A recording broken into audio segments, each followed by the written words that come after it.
आप देखिए कि क्या दिया है इसमें। पाठ कौन सा है? ये पद दिख रहा है आप लोग को? सबको को दिख रहा है?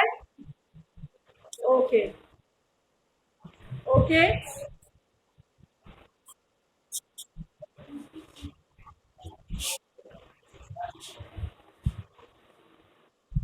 आज हम लोग पाठ 2 पढ़ेंगे, वसुधैव कुटुंबकम।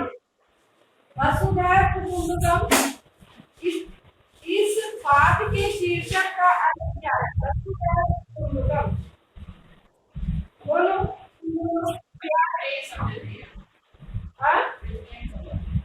पृथ्वी पृथ्वी नहीं, पृथ्वी सब कुछ नहीं है। और तुम बोलो पृथ्वी ही परिवार है। पूरी पृथ्वी परिवार के समान है। वसुधैव का संधि विच्छेद करोगे। वसुधैव का संधि विच्छेद। और अच्छी बात। और मैं क्या बता रही है? वसुधा जो एव। एव कोई शब्द नहीं है। वसुधा जो एव मतलब पृथ्वी परिवार है। पृथ्वी परिवार है। इसमें हम लोग कथा है। इसमें किसकी कथा है? 2 मित्रों की कथा है। कौन कौन 2 मित्र है? काका और चटका। काका और चटका की कथा है। इस कथा को मैं लाइन बाय लाइन तो नहीं बताऊंगी।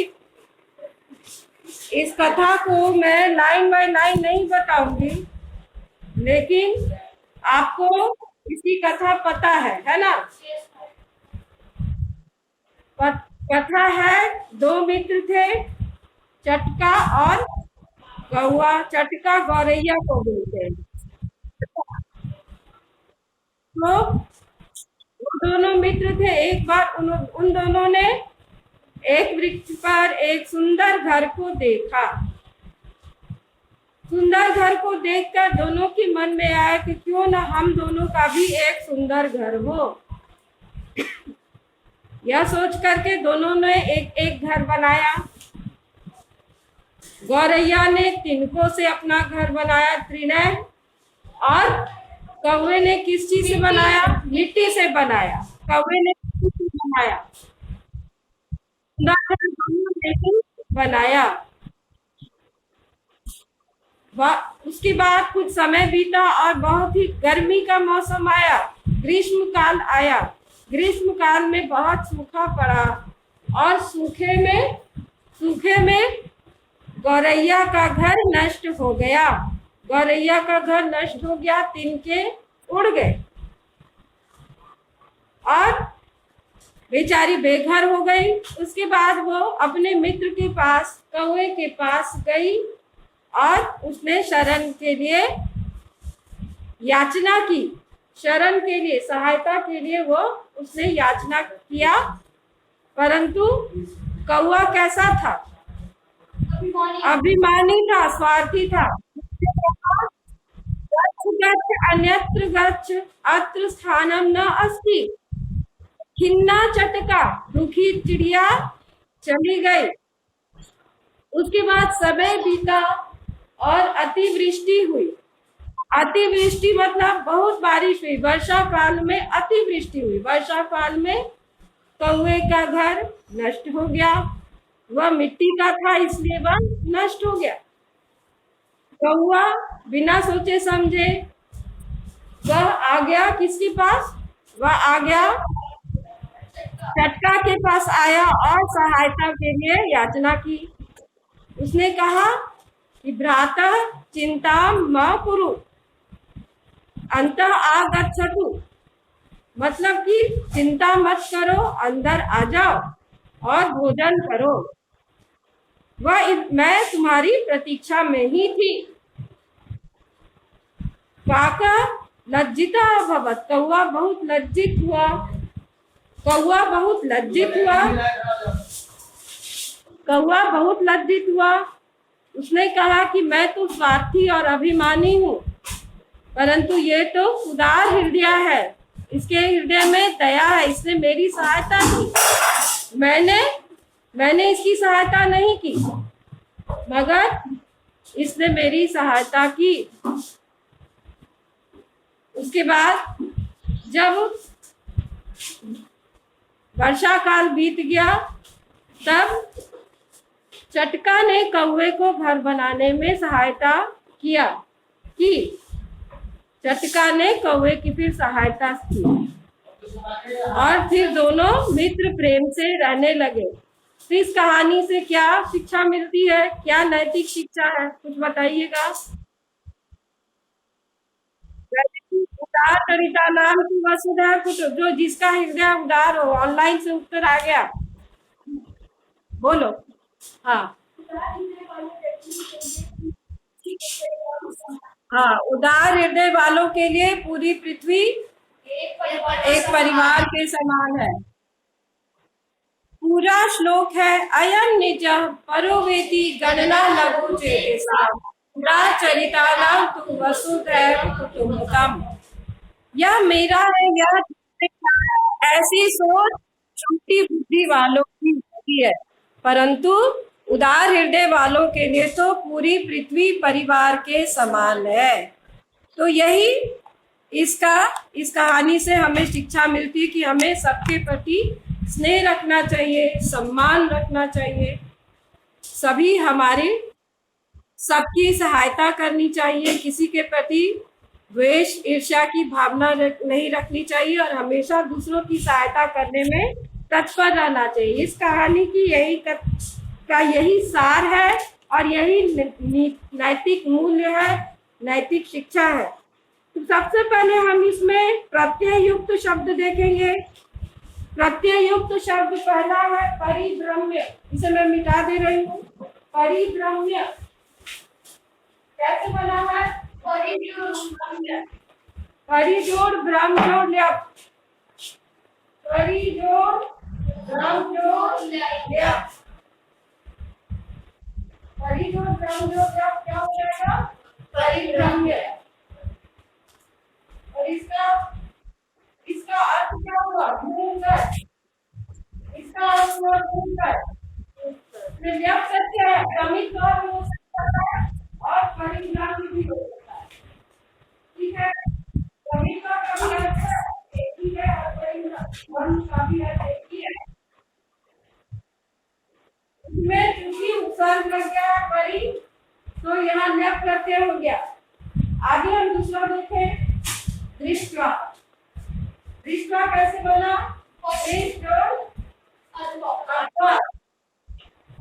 इसका क्या अर्थ हुआ? देखकर।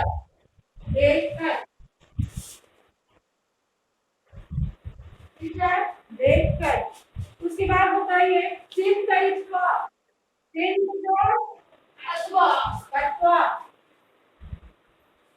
चिंतयित्वा इसका क्या अर्थ है? चिंता करके मेरा सोचकर। वेरी गुड, ऑनलाइन से आंसर। ऐसा करो तुम लोग अंडरलाइन कर लो, खाली बुक में अंडरलाइन कर लो और अपने से तुम लोग को बन भी जाएगा। उसके बाद है आगे देखें हम लोग निर्मितवान। निर्मितवान देखो कैसे बना,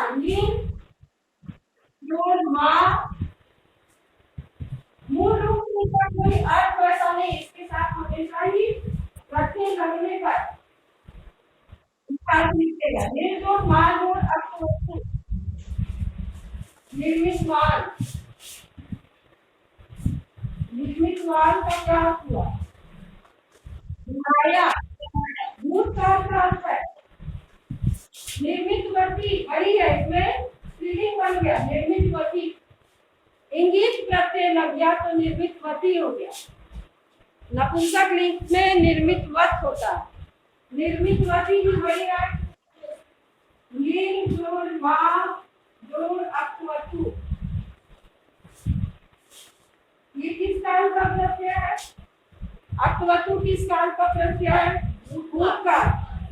भूतकाल का प्रत्यय है और कर्तृपद में होता है। कर्म कर्तृवाच्य में होता है।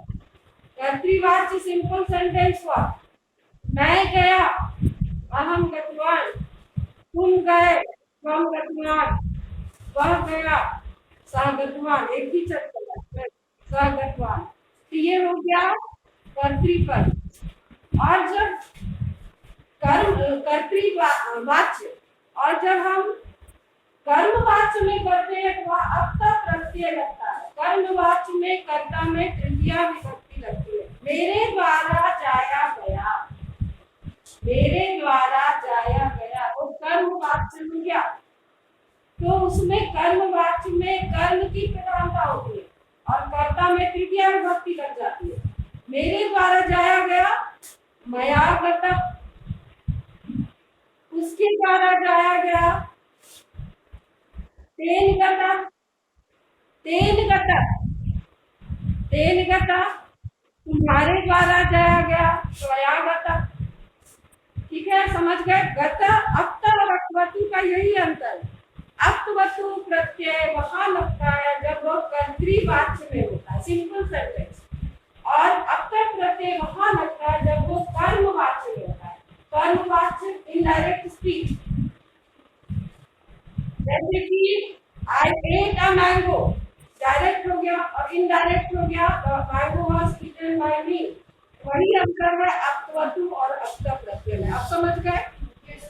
अब समझ में आया? मैंने खाया, मेरे द्वारा खाया गया, मैंने खाया में अक्वतु लग गया और मेरे द्वारा खाया में गया में अपता लग गया। तो अपता और अक्वतु का अंतर यही है। अपता और अक्वतु का अंतर यही है, ये कर्तृवाच्य में लगता है और ये कर्मवाच्य में लगता है। कर्ता में प्रथमा विभक्ति लगती है, इसमें कर्ता में तृतीया विभक्ति लग जाती है। बताओ, समझ में आ गया? अब दोनों ही भूतकाल की प्रत्यय है, भूतकाल की प्रत्यय है। निर्मोड़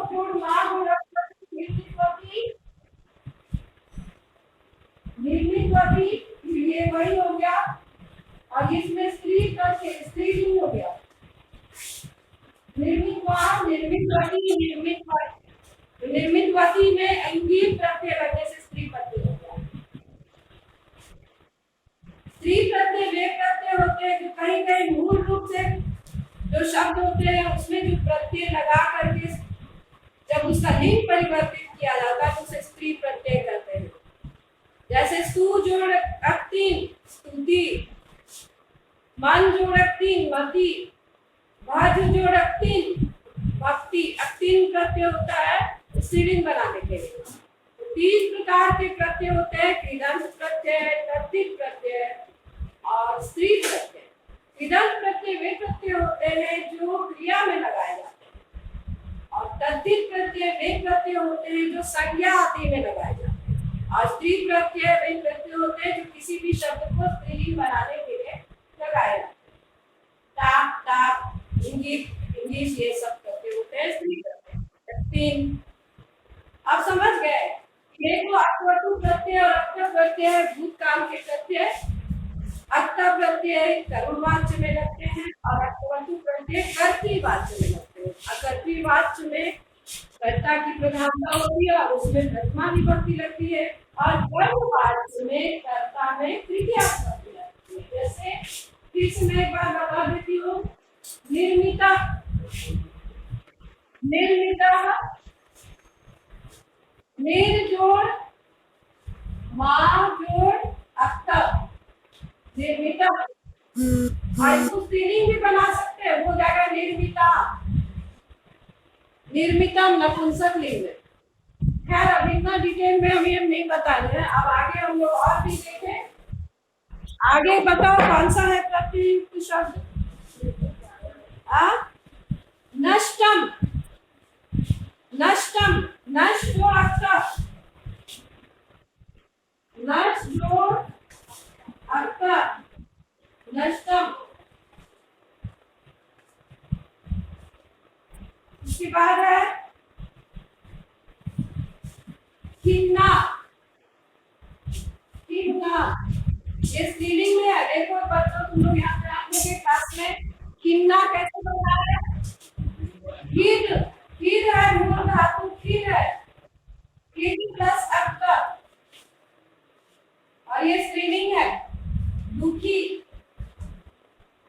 इसका अर्थ हो गया दुखी, स्त्रीलिंग है। ये ताप प्रत्यय जगह है खिन्ना, खीर से ही बना है के,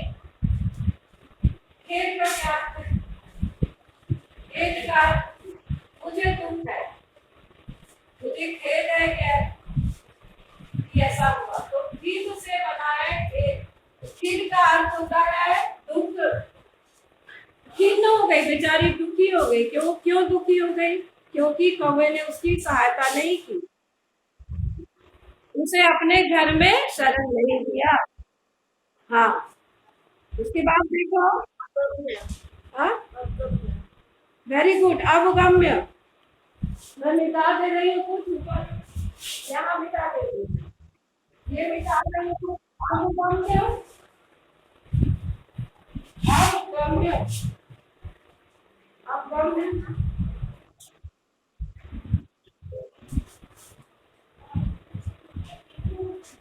कैसे बनेगा? अवगम्य, वेरी गुड। आप जोड़ लिया, इसका क्या अर्थ होता है? जानकर। अब उत्तर बता देने से गम धातु में अर्थ हो जाएगा जानकर।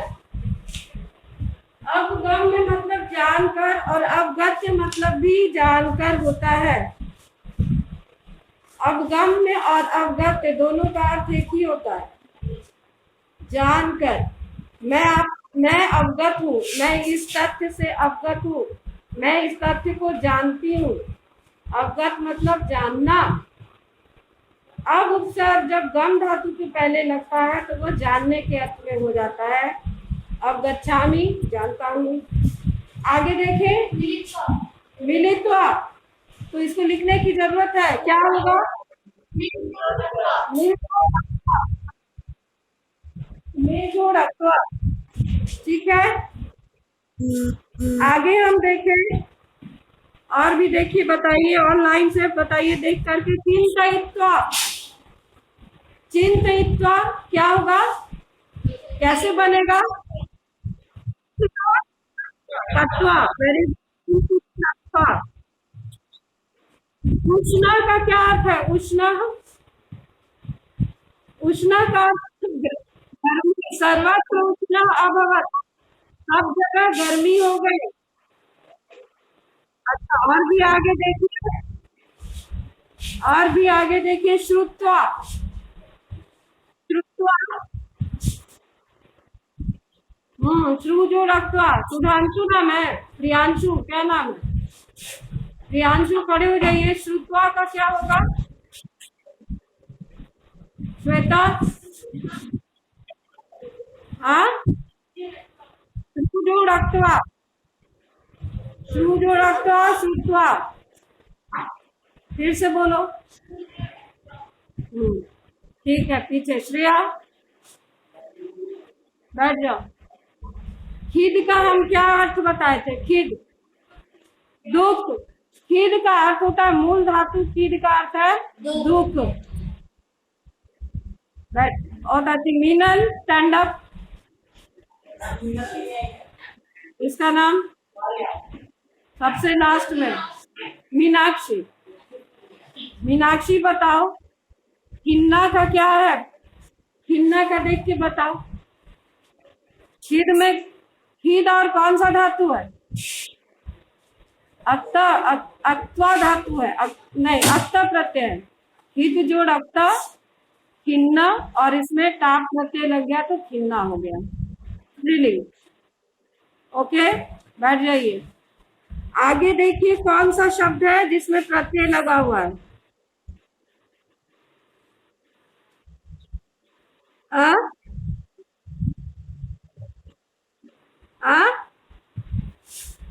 कौन सा बोल रही हूँ?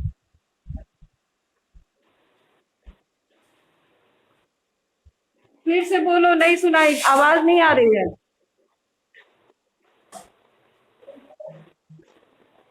कौन सा बोल रही हो? फिर क्वेश्चन करो दोबारा से। खिन्ना, खिद जो रखता, खिन्ना, और उसी में उसको स्त्रीलिंग बना दिए तो खिन्ना। ठीक है, खिद जो रखता, खिन्ना, और उसमें टा प्रत्यय लग गया तो खिन्ना, स्त्रीलिंग हो गया। आगे हम देखते हैं,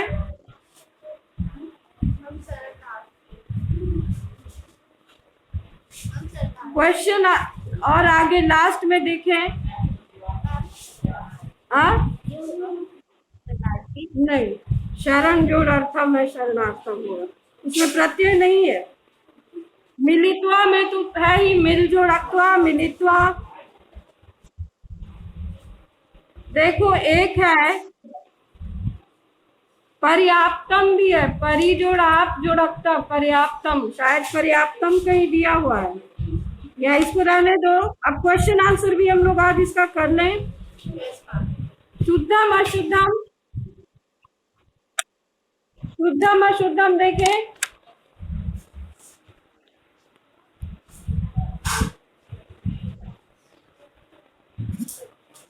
पार्टिसिपेंट्स ऋत्विक सिंह, रोनित, आभा, आस्था, आदर्श, अदनान, आलोक, अमन, अमित,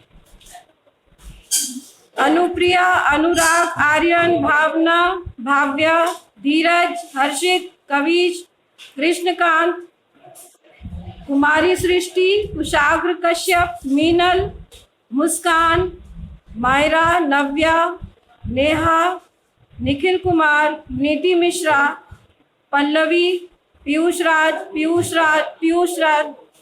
सॉरी 2 पीयूष है, प्रांशु, प्रथम, प्रिंस, प्रियांशु रजक, ऋत्विक सिंह, रोहित, कौंडिल्य, रुद्र कौशिक, सानिध्य संचित, सारा सिंह, सार्थक,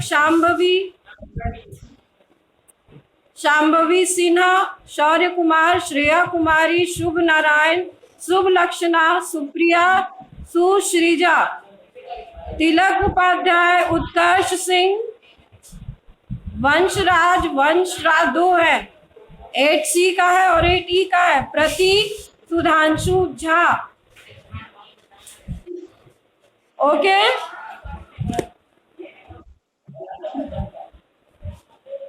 नो नॉइस। आम अथवा न, चट्टा, काका च मित्रे न स्त, अशुद्धम, त एकस्मिन् गृहे एकम नरम अपश्यताम, काकस्य गृहं मृत्तिकायाः आसीत्, काकस्य सहर्षं स्वागतं करोति, सुखेन वसता, शुद्धम। यहाँ पर कुछ शब्द दिए गए हैं मंजूषा में, पृष्ठ संख्या 17, पेज नंबर 17, क्वेश्चन नंबर 2। एषा डैश अस्ति, चटका काकस्य डैश अस्ति, मित्रम। ठीक है,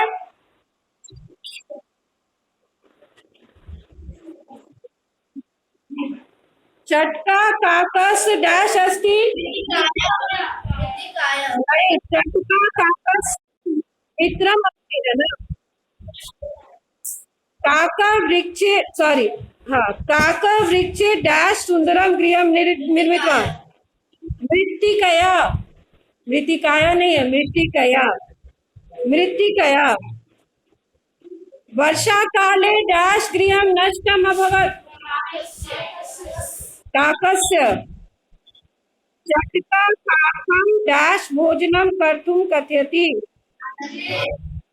आनंदेन, ये पहला वाला आनंदेन। ठीक है, उसके बाद है काका डैश भूत्वा भोजनम करोति, लज्जिता भूत्वा, तो उसे बहुत पश्चाताप था अपने व्यवहार का, है ना, उसे अपने व्यवहार पर बहुत पछतावा हो रहा है ना। अब आगे देखें हम लोग, विशेष पदम चित्वा लिखंतु, भीषणे के बाद भीषणे ग्रीष्म काले, उसके बाद अभिमानी काका, किन्ना, नवीनम, एकस्मिन्, एकस्मिन् वृक्षे। ठीक है, अब यहाँ देखिए एक पद में आप लिखे और बोले, काका चटका च कुत्र सुंदरम गृहम अपश्यताम। देखिए बहुत अच्छी बात, चटका क्या स्वगृहम निर्मितवती, निर्णय, निर्णय है तिनको से। का खिन्ना आसीत, चटका काकम किम त्यक्तुम कथयति, क्या छोड़ने के लिए कहती है। प्रश्न का अर्थ समझो,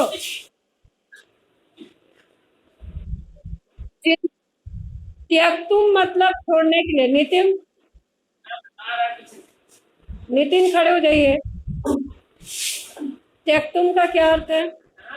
त्यक्तुम का क्या अर्थ है? हाँ, त्यज जोड़ तुमुन त्यक्तुम, त्यज मतलब त्यागने के लिए। बहुत अच्छे। चटका काकम किम त्यक्तुम कथयति, क्या छोड़ने के लिए कहती है?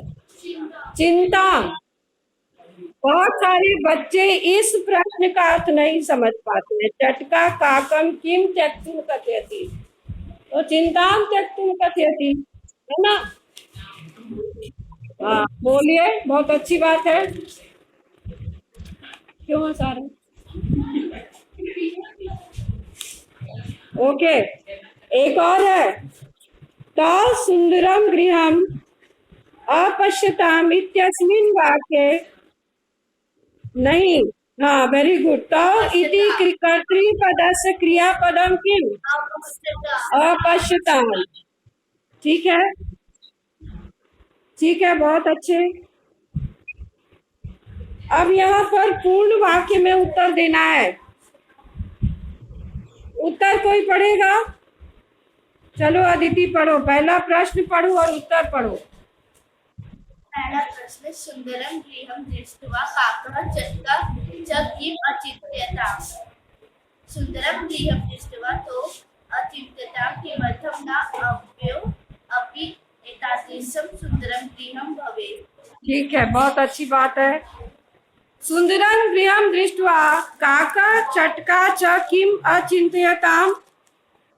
सुंदरम गृहं दृष्ट्वा काका चटका च अचिन्त्यताम्, किमर्थं न आव्यो अपि सुंदरम गृहं भवेत्।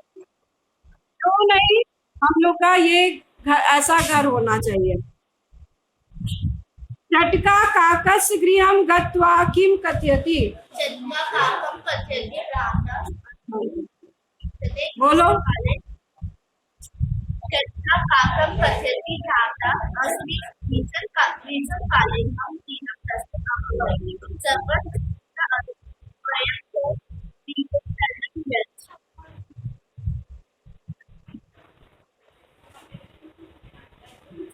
मुझे म्यूट करना पड़ रहा है, बहुत बातें हो रही हैं। I have muted my self.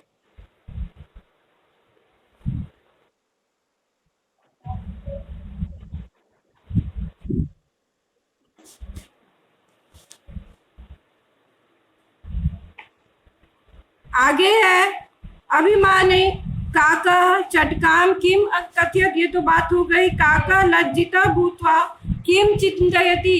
लज्जिता काको बोधति स चिन्तयति अहं तु स्वार्थी अस्मि परं एषा हृदय अस्ति। ठीक है, काका लज्जिता भूत्वा चिंतयति अहम तु स्वार्थी अस्मि परम एषा तु उदार हृदया अस्ति। विवाकर, का उदार हृदय आसीत्, का उदार हृदय आसीत्। अनन्या, चटका, वेरी गुड। का अभिमानी आसीत्, का स्वार्थी आसीत्। चटका कै स्वगृहं निर्मितवती, त्रिणय।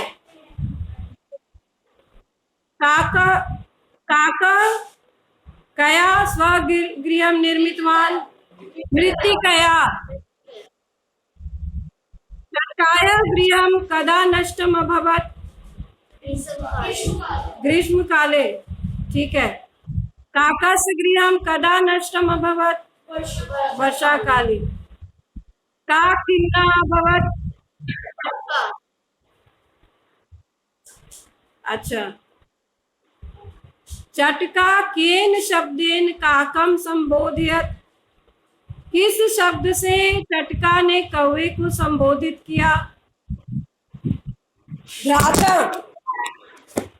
भ्रातः। भ्रातः इति शब्देन संबोधयत। ठीक है, ये तो इतना सब हो गया। अब प्रश्न निर्माण। तो स्वनिवासम अगच्छताम।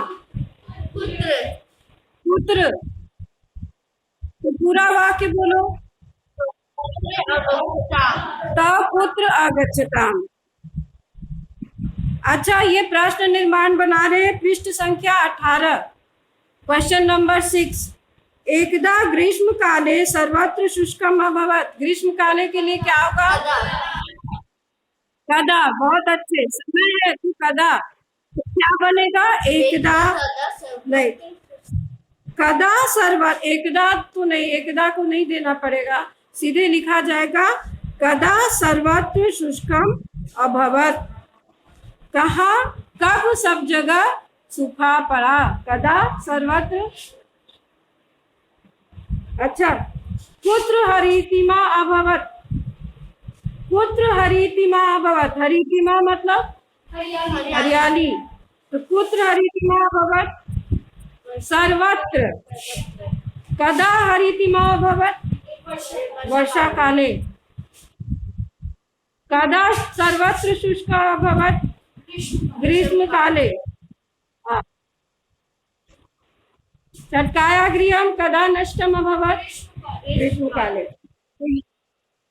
अच्छा, चटकाया गृहम अपि नष्टम अभवत्। चटकाया के लिए क्या प्रश्न?